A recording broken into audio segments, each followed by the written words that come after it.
Assalamualaikum warahmatullahi wabarakatuh. Sebelumnya izin memperkenalkan diri, nama saya Rizal Husaini Siregar dengan NIM 1211909 dari Program Studi Teknik Industri Angkatan 2021. Pada kali ini atau kesempatan kali ini saya akan menjelaskan tentang tugas Stadium General yang dimana terdapat modul 5 atau modul terakhir pada Stadium General kali ini. Setelah melewati berbagai modul-modul sebelumnya, selanjutnya yang terakhir kita akan menjalankan atau saya akan menjelaskan tentang communication your research, di mana terdiri dari social impact, ensuring visibility, inclusion, and diversity research. Nah, mungkin teman-teman semua, sebelum masuk materi, saya akan menjelaskan tentang communication your research, merujuk pada serangkaian aktivitas yang dilakukan oleh peneliti untuk menyebarkan hasil penelitian mereka kepada publik melalui berbagai saluran komunikasi termasuk presentasi konferensi, publikasi jurnal, media sosial, blog, atau wawancara media. Bagian-bagian utama dari communication your research meliputi pembuatan abstrak. Yang pertama adalah pembuatan abstrak. Abstrak adalah ringkasan singkat dari penelitian yang mencakup tujuan, metodologi, hasil, dan kesimpulan penelitian. Abstrak sering digunakan untuk menjual penelitian kepada publik dan mengajak mereka untuk membaca lebih lanjut. Jadi abstrak ini adalah bagian singkat yang dimana di dalamnya terdapat keseluruhan dari isi karya tulis itu. Yang kedua adalah presentasi konferensi. Presentasi konferensi adalah cara untuk berbagi hasil penelitian dengan cara peneliti dan profesional lainnya di bidang yang sama. Presentasi ini dapat melibatkan pembicaraan lisan, poster, atau sesi diskusi. Yang ketiga, publikasi jurnal. Publikasi jurnal adalah cara paling umum untuk menyebarkan hasil penelitian kepada publik. Peneliti dapat memilih jurnal yang sesuai dengan topik penelitian dan mengirimkan naskah untuk ditinjau oleh reviewer dan kemudian diterbitkan jika diterima. Media sosial. Media sosial dapat digunakan, selanjutnya adalah poinnya itu media sosial. Media sosial dapat digunakan untuk menyebarkan hasil penelitian dengan lebih luas kepada publik dan menarik minat orang pada penelitian tersebut. Peneliti dapat menggunakan Twitter, Facebook, Instagram, dan platform lainnya untuk berbagi gambar, kutipan, atau tautan ke publikasi mereka. Tujuannya sendiri yaitu memberikan impact yang positif di mana agar para pembaca atau yang melihat dapat membaca jurnal atau artikel yang kita miliki. Selanjutnya adalah blogging. Blogging dapat menjadi cara yang efektif untuk berbagi informasi tentang penelitian dengan publik. Peneliti dapat memposting entry blog tentang penelitian mereka, menggambarkan metodologi dan hasil mereka dalam bahasa yang mudah dipahami oleh pembaca non-akademis. Nah, selanjutnya adalah wawancara media.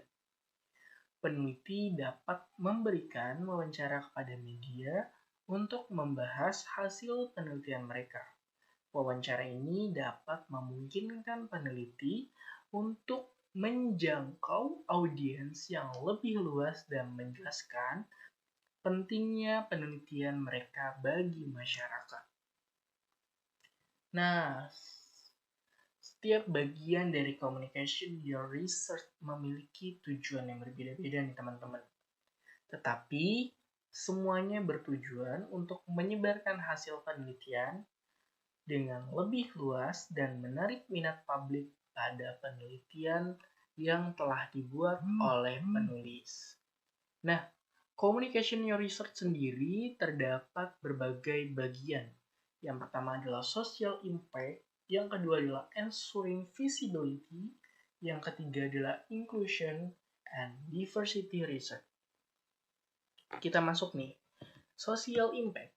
Social impact refers to the effect or influence that an action, policy, or entity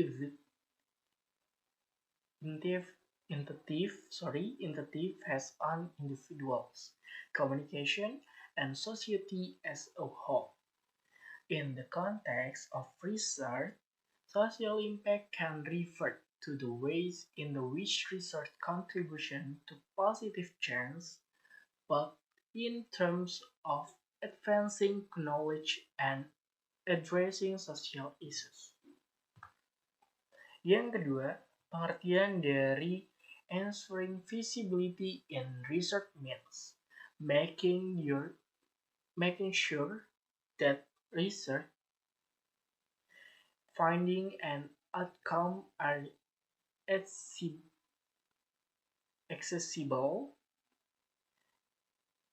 and visible to a wide range of people, including policymakers, practitioners, and the public. This can involve using multiple channels to disseminate research, such as social media, conference, and policy brief, and making sure that research is communicated in a clear and accessible way. Selanjutnya adalah inclusion in research means ensuring that research is conducted with a diverse range of participants and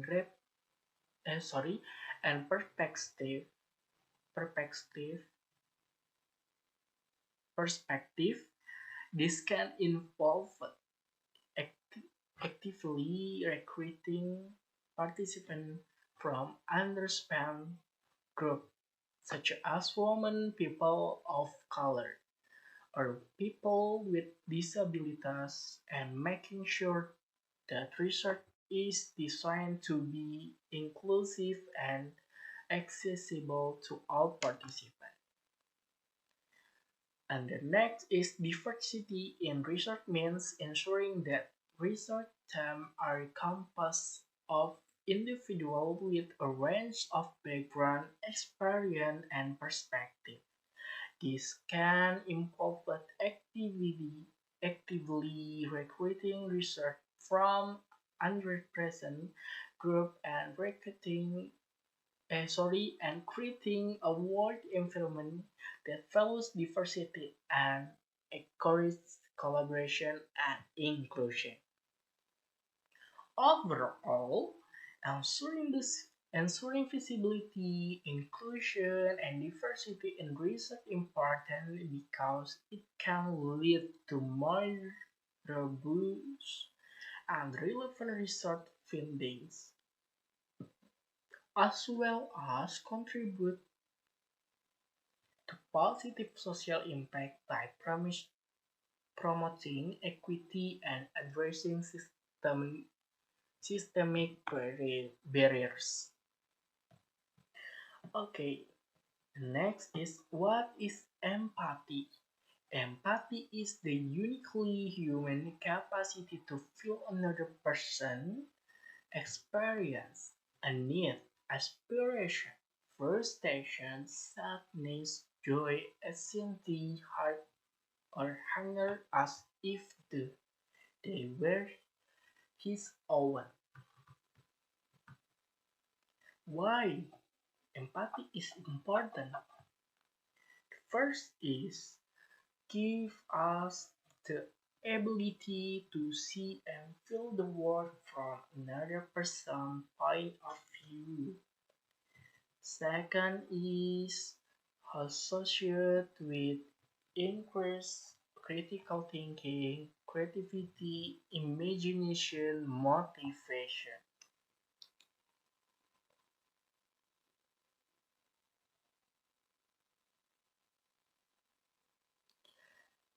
Mungkin selanjutnya, kenapa empati itu penting? Karena empati merupakan kemampuan untuk memahami dan merasakan perasaan, pikiran, pengalaman orang lain. Kemampuan empati sangat penting karena memiliki beberapa manfaat positif, di antara yang pertama, meningkatkan hubungan sosial. Dengan memiliki kemampuan empati, kita dapat memilih, memahami perasaan dan kebutuhan orang lain, sehingga dapat mengembangkan hubungan sosial yang lebih baik dan harmonis. Yang kedua, meningkatkan keterampilan komunikasi. Kemampuan empati dapat membantu kita berkomunikasi secara lebih efektif dengan orang lain, karena kita dapat memahami sudut pandang mereka dan memberikan respon yang sesuai. Yang ketiga, mengurangi konflik. Kemampuan empati dapat membantu mengurangi konflik antar individu, karena kita dapat lebih memahami sudut pandang orang lain dan mencari solusi yang lebih baik dan inklusif. Yang kelima, meningkatkan kesejahteraan mental. Dengan memiliki kemampuan empati, kita dapat memiliki atau lebih memahami perasaan dan kebutuhan diri sendiri, sehingga dapat meningkatkan kesejahteraan mental dan mengurangi stres.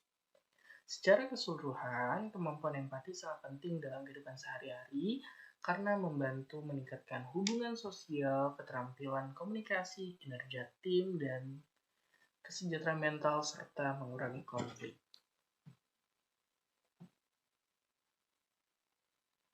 Can empathy be trained? Apakah bisa empati itu dilatih? Nah, 7 strategi for scientists to communicate their research and create a brand. First is find the right journal. Second is publish. Yang ketiga adalah make it easy to find. Yang keempat, enrich your article. Yang kelima itu adalah promote your article. Yang keenam adalah data sharing. Yang ketujuh adalah conference.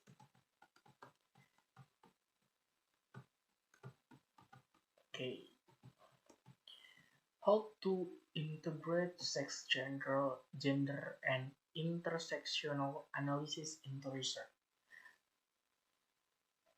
Distinguish between sex and gender. The aim of sex and gender analysis is to promote rigorous, reproducible, and responsible science. Incorporating sex and gender analysis into experimental design has enabled advances in many disciplines, such as improvement in heart disease treatment and insight into the social impact of algorithmic bias. We provide a roadmap for cross-disciplinary analysis of sex and gender and as research, funding against peer-reviewed journals and universities to coordinate efforts to implement robust method of sex and gender analysis. First is sex refers to the biological attribute that distinguish organisms as male, female, intersex. The second is gender refers to psychological, social, cultural factors that shape attitude, behavior, stereotypes, technology, and knowledge. How to integrate sex, gender, and intersectional analysis into research. Integrate sex and gender analysis into research design.